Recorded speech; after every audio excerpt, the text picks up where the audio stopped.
Bienvenidos, gracias por estar en este programa y gracias a Anabel Hernández y a Rafael Barajas Durán, conocido como el Fisgón en nuestro país.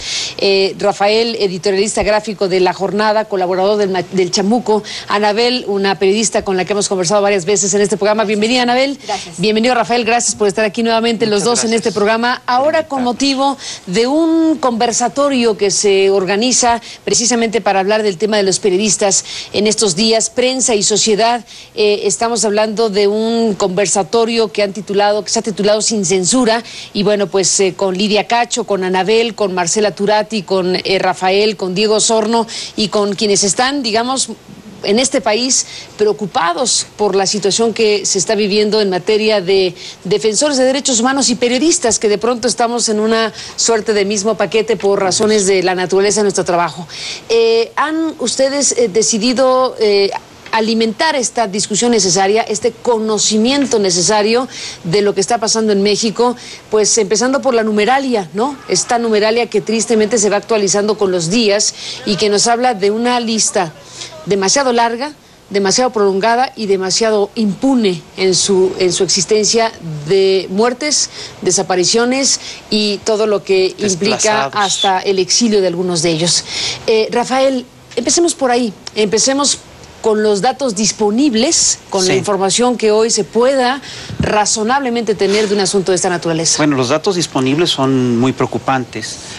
Revelan que México es uno de los países, digamos, en los que los periodistas sufren más persecución y en los que el desempeño de la profesión es más riesgoso. Tenemos del 2000 a la fecha, según datos de Reporteros Sin Fronteras, un total de 87 periodistas asesinados, que es muchísimo. Hay 14 periodistas que están en el exilio y unos 12 periodistas desplazados y 20 periodistas desaparecidos. Es decir, la situación es muy preocupante. Como decías antes de entrar al aire, se dice rápido. Se dice rápido, y otra cosa, una cosa que resulta sumamente preocupante es el tipo de persecución que están sufriendo los periodistas, que es una persecución que en gran medida está hecha por el crimen organizado. Esto obviamente le da un tono muy peculiar a la censura en México. Anabel, ¿qué decir de la panorámica? Bueno, Carmen, las cifras hablan por sí solas. Estas cifras se han ido, los muertos, los desaparecidos, los exiliados, periodistas se han ido acumulando ante la absoluta ineficiencia del gobierno, y eso hay que decirlo. Por eso tenemos que organizar este tipo de eventos, para hablar con la sociedad y para recaudar fondos para proteger a nuestros compañeros periodistas. La autoridad, tanto el mecanismo de protección a periodistas y tanto la Fiscalía Especial creada para atender todos estos temas de asesinatos y amenazas a los periodistas, creada en la PGR, han sido absolutamente ineficaces para poder detener esta tendencia de violencia y amenazas contra los periodistas. Yo te podría decir, desde mi perspectiva, de lo que yo he vivido en carne propia, estas autoridades no funcionan. El problema es que al no funcionar, siguen muriendo periodistas. Al no funcionar, cuando estos compañeros periodistas desplazados, por ejemplo, estos 12 compañeros periodistas que han tenido que huir de estados como Tamaulipas, como Michoacán, como Veracruz, estados que por supuesto necesitan periodistas que ejerzan el oficio, que informen de manera veraz y oportuna, que tengan que salir huyendo, cuando llegan a la Ciudad de México o a otros estados, llegan sin tener ni siquiera para comer, Carmen. Y por desgracia, ni el mecanismo ni el gobierno federal han podido implementar de manera eficiente y oportuna las medidas para dar alimentación y cobijo a estos periodistas. Por eso es que los periodistas hemos decidido, periodistas de a pie, Reporteros Sin Fronteras, los compañeros del Chamuco, yo y muchos otros periodistas hemos decidido hacer este equipo de trabajo, Lidia, Diego Osorno, hacer este equipo de trabajo para empezar a nosotros mismos intentar darle cobijo y alimentación a estos periodistas. Se han activado nuevos marcos legales, se han aprobado cosas en esta materia, protocolos, un conjunto de situaciones relativamente nuevas para un país como este. ¿Nada de eso funciona? No, Carmen. Nada de eso funciona. Yo misma, cuando he ido al mecanismo de protección a periodistas, tengo que esperar mes y medio para que me den siquiera una cita por ejemplo, para estar en el pleno del consejo que integra el mecanismo y exponer mi caso. Tengo que esperar otro mes y medio para que me den alguna resolución. Eso yo lo viví. Y yo estoy en México y por suerte no estoy justamente en una situación de hambruna o de no tener dónde vivir. Imagínate que a los compañeros que vienen huyendo de otros estados tienen que esperar ese mes y medio para que alguien los reciba y ese mes y medio para que alguien les responda. En estos 3 meses ha habido compañeros que han tenido que pararse en una esquina, maquillados de payasitos, a pedir limosna, porque el gobierno no ha actuado de manera oportuna. Y me parece que ningún profesionista y ningún periodista, por supuesto, merece vivir esta circunstancia. Me parece que también lo que se pierde de vista es que esto que estamos hablando, los 87 periodistas asesinados, los 14 exiliados, los 12 desplazados, no es algo que solo afecta a los periodistas. Es algo que afecta a toda la sociedad. Si la sociedad no tiene a periodistas que estén informando de lo que está pasando, la sociedad no tiene cómo tomar decisiones informadas y cómo actuar. Y me parece que eso es lo que está pasando en estados como Tamaulipas, como Veracruz, como Michoacán, que se van creando vacíos de información y entonces la gente queda mucho más indefensa.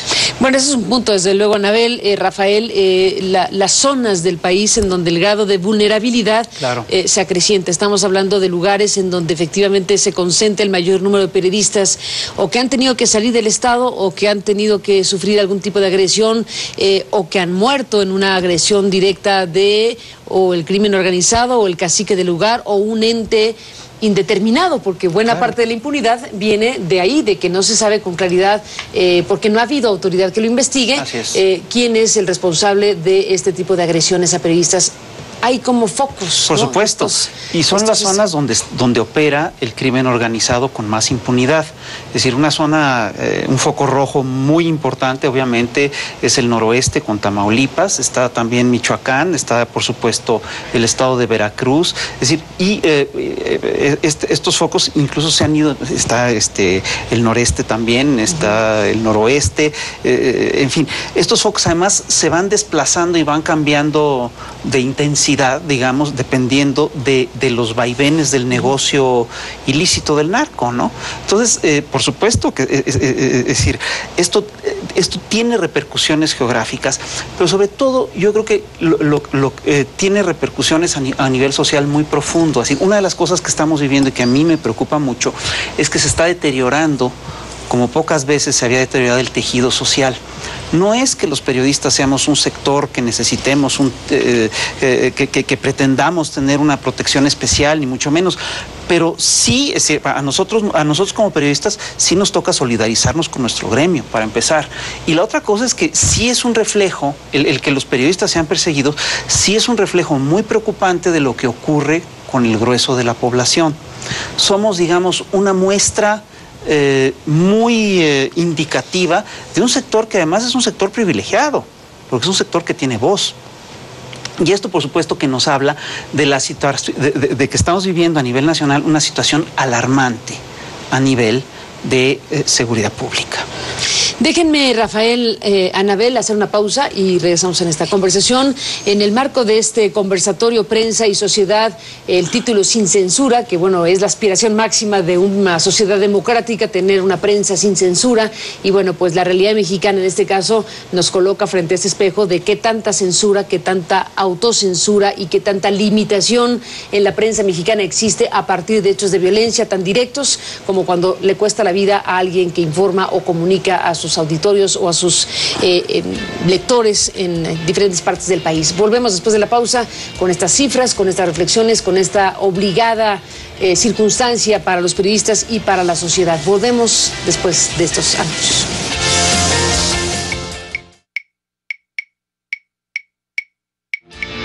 Bueno, regresamos en esta conversación con Rafael Barajas, el Fisgón, y con Anabel Hernández. En el corte hablábamos sobre la procedencia identificable, digámoslo así, de agresiones a periodistas en México. Hablábamos de la exposición que se ha hecho en el Museo de Memoria y Tolerancia con el tema y algunas gráficas, informaciones que puedan suministrar, por ejemplo, el artículo 19 o algunas organizaciones que se han dedicado, desde luego, al tema en cuestión. Y comentábamos que, bueno, según esas informaciones hay identificables, ¿no?, fuentes de agresión a periodistas identificadas con agentes del Estado y que en algunas de esas gráficas o informaciones la procedencia de las agresiones era mayoritariamente desde ahí, sí, independientemente de lo que dices, Rafael, que otras fuentes identificables vienen directamente del crimen organizado. Sí, eso es parte del asunto, Anabel, ¿no? Y que además no se sabe hasta dónde, no se sabe dónde termina la frontera con mucha frecuencia entre lo que son los agentes, los funcionarios estatales, municipales o lo que sea, y lo que es el crimen organizado. Esa es parte del problema. Ese es parte del asunto, Anabel. Sí, de hecho está documentado que muchos de los compañeros que han sido asesinados, en la gran mayoría, el antecedente de su trabajo periodístico es no solo que denunciaban el narcotráfico, sino que conectaron al narcotráfico con algún funcionario público. Después de este tipo de conexiones es que llegaron las amenazas o incluso la ejecución de muchos de estos periodistas. Lo sé, por ejemplo, por un columnista que fue asesinado en Culiacán, Sinaloa, que sus propios compañeros me comentaron que es el antecedente. El columnista durante mucho tiempo había escrito de crimen organizado. Es prácticamente algo común en estados como Sinaloa, que frecuentemente los periodistas o los conductores o en editoriales se platique de estas cosas. Lo que cambió la circunstancia de ese columnista es que él hizo el nexo en una columna de los presuntos vínculos entre un funcionario del gobierno y el narcotráfico. Eso fue lo que le cambió la vida para siempre, porque lo levantaron y lo asesinaron. Ahora, ¿qué hacer frente a eso? ¿Qué tipo de exigencia debe venir de la prensa misma y de la sociedad misma hacia quién y cómo? Primero tendría que entenderse que cuando se afectan los intereses de los periodistas, se afecta el interés público del derecho a la información. Cuando han ocurrido todas estas manifestaciones, por el caso de Regina y por el caso de muchos otros periodistas asesinados, los periodistas marchamos, nos encontramos ahí cara a cara, nos saludamos, pero hay poca participación ciudadana. Hay países en el mundo, en Europa por ejemplo, que la sola intimidación a un periodista puede volcar a la gente en las calles, porque la gente tiene mucho más conciencia de que no se trata del periodista, de un hombre o de una empresa periodística, se trata del derecho a tener la información que ese periodista quiere darle a la sociedad. Entonces me parece que aquí en México falta aún, creo que los periodistas no hemos sido lo suficientemente capaces de explicar a la sociedad la importancia de que estemos juntos, de que somos parte de lo mismo. Los índices, efectivamente, como mencionaba Rafael, de homicidios tiene que ver con la violencia generalizada que existe en el país. Estamos en el mismo barco y me parece que la defensa de la libertad de expresión y prensa es una lucha de todos, no solo de periodistas. Por eso es que hemos convocado justamente a este evento, dado que nuestras exigencias al gobierno son estériles, porque nunca se traducen en nada. Repito, es una burocracia, una falta de interés de la propia PGR para realmente investigar los hechos. Te comentaría que, por ejemplo, en mi caso, yo levanté una denuncia en mayo de 2011, presenté fotografías, presenté números telefónicos de las personas que me estaban atentando contra mí, contra mi familia. Nunca investigaron nada. Apenas en marzo de este año, de 2013, es que la PGR desempolva mi expediente. Ni siquiera estaban anexados todos los artículos que yo había señalado que eran el origen de esas amenazas. Apenas los empiezan a anexar, apenas. Cuando he vivido más de año y medio perseguida y acosada por diferentes funcionarios públicos. Entonces, eso habla, es un pequeño ejemplo. Mi ejemplo es solo un pequeño ejemplo de lo que de manera generalizada pasa en el caso de los periodistas que son asesinados o que van y denuncian. En tu caso, Anabel, que has publicado varias cosas en tu haber, tienes varios libros. ¿Esto último está relacionado con los señores del narco, particularmente? Así tu publicación reciente, que es una publicación, pues, explosiva, diré yo. Así es, Carmen, tú recordarás, incluso tú me diste oportunidad para poderlo denunciar, porque me parece que la denuncia es la mejor manera de protegernos como periodistas, que en diciembre de 2010, cuando se publicó este libro, fui informada de que presuntamente Genaro García Luna, Luis Cárdenas Palomino y su equipo más cercano estaban contratando policías para asesinarme. Por desgracia, a lo largo de todos estos años, 2011, 2012 y lo que va de 2013, no hay momento en que yo no deje de sufrir amenazas.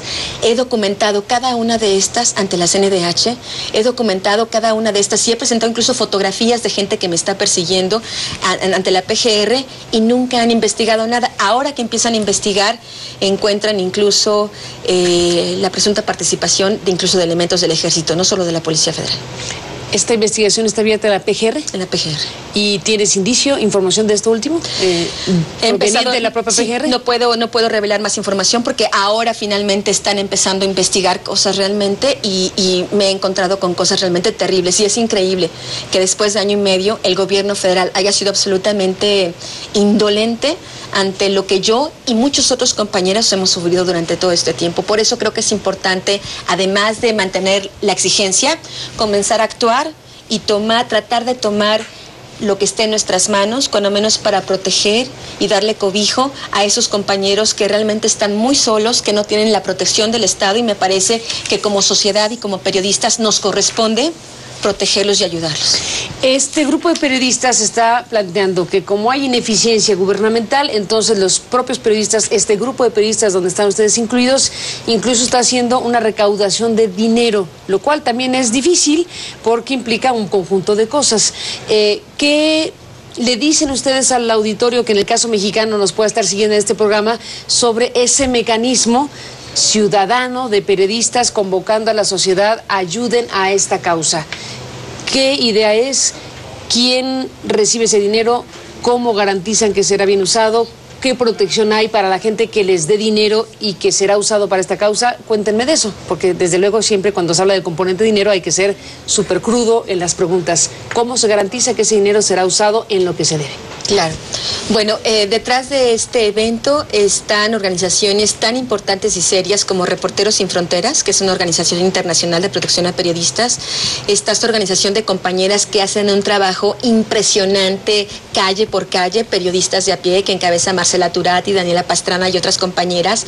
Están los compañeros del Chamuco y estamos algunas personas en lo individual como yo, como Rafael. El propósito es recaudar fondos y que de esos fondos empezar a atender las necesidades más urgentes de los compañeros. Es decir, este dinero no es para comprarte una casa o para comprarte un coche. Este dinero es para alimentar y darle techo a los compañeros periodistas en el momento en que lo requieren, cuando vienen huyendo y llegan a la Ciudad de México o a otros lugares y no tienen con qué alimentarse. ¿Cómo lo administran? Estar ahorita en el mar esta con cuenta clima es tan rico administrada que hay en directamente Acapulco. por los propios. Hay un sol esplendoroso, amaneció un día muy soleado en situación de desplazados. No lo controlo yo, no lo controla Reporteros Sin Fronteras ni periodistas de a pie. Lo que sí hacemos, tenemos una junta en donde se va transparentando exactamente cuánto y cómo y para qué se le empieza a proporcionar dinero para alimentación, para techo, incluso para doctor, porque habría que decir que muchos compañeros, para atención médica, porque habría que decir que muchos compañeros vienen con situaciones por el propio estrés o por las propias amenazas, con cuestiones de salud muy delicadas. Para eso se está utilizando el dinero.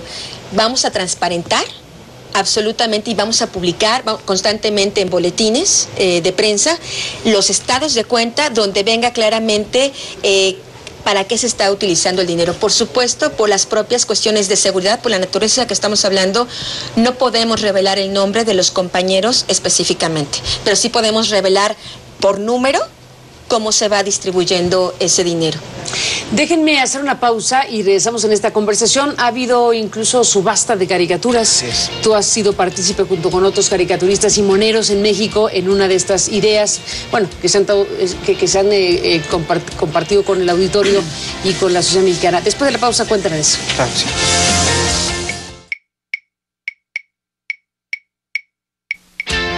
Entramos en la parte final, Anabel, Rafael, de este tema que desde luego pues coloca a México como uno de los países, como decía Rafael, pues tristemente de los primeros lugares como de más rango de riesgo para la actividad periodística. ¿Cómo cerrar este programa? ¿Con qué mensaje? Bueno, yo creo que el mensaje que tenemos que dar a todos los niveles es que lo primero que tenemos que hacer como sociedad es organizarnos y encontrar los mecanismos y las redes para las formas de organizarnos. Es decir, si lo que está viendo es la destrucción sistemática del tejido social, lo que tenemos que hacer es reforzarlo y reestructurarlo. Y esto se tiene que hacer eminentemente a partir de un mecanismo que los mexicanos conocemos muy bien, que es la solidaridad. Entonces, yo sí creo que las subastas que se han hecho, el proyecto de venta de libros, etcétera, tiene como columna vertebral la solidaridad. En primer lugar, es una solidaridad intergremial y también esperamos que sea una solidaridad, digamos, que trascienda al gremio, que incorpore a diversos sectores de la sociedad. Anabel, para despedirnos, ¿qué nos dejas? Yo creo que este tipo de eventos, como el de la subasta de caricaturas o como este que estamos convocando, debe ser como el inicio de este diálogo más profundo, más franco, más abierto entre periodistas y sociedad, y encontrar juntos la manera de poder defender la libertad de expresión y prensa en México. Si no lo hacemos conjuntamente, periodistas y sociedad, que finalmente somos la misma cosa, no hay una barrera entre nosotros porque somos la misma cosa, sufrimos lo mismo que sufre la sociedad.